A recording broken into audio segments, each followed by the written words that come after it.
Police response times in Austin this weekend are being called an absolute disaster. The Austin Police Association says it's taking officers 3 or 4 minutes longer to respond to murders and other violent crimes. CBS Austin's Betty Cross joins us live at Austin Police Headquarters tonight. And Betty, the Labor Day weekend seems to have made a bad situation worse. The Austin Police Association says seconds matter when it comes to response times. So they say when those times lengthen by minutes, changes need to be made.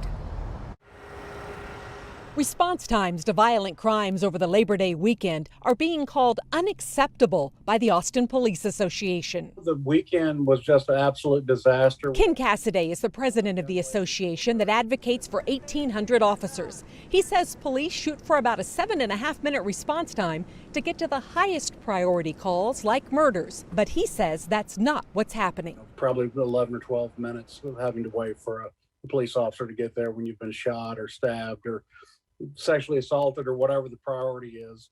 That's not acceptable. Casaday blames the longer response times on delayed cadet classes, retirements, and officers quitting to go to work at other police departments. Normally in a month, we'd usually lose about 5 people.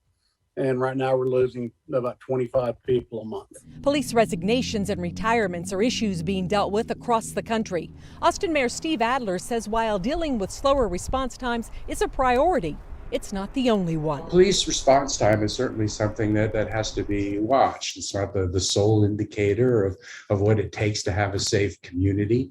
And Austin is a very safe community, but it's certainly one factor to take a look at. Mayor Adler says we need to keep slower response times in perspective. There has been an uptick in crime across the nation.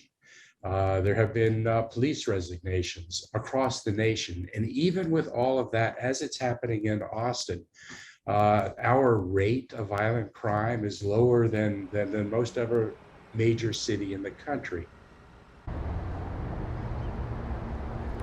The Austin Police Association says a committee is being put together here at headquarters that will look into ways to improve response times and also to slow down on the number of officers who are resigning. Reporting live at police headquarters, Betty Cross, CBS Austin News.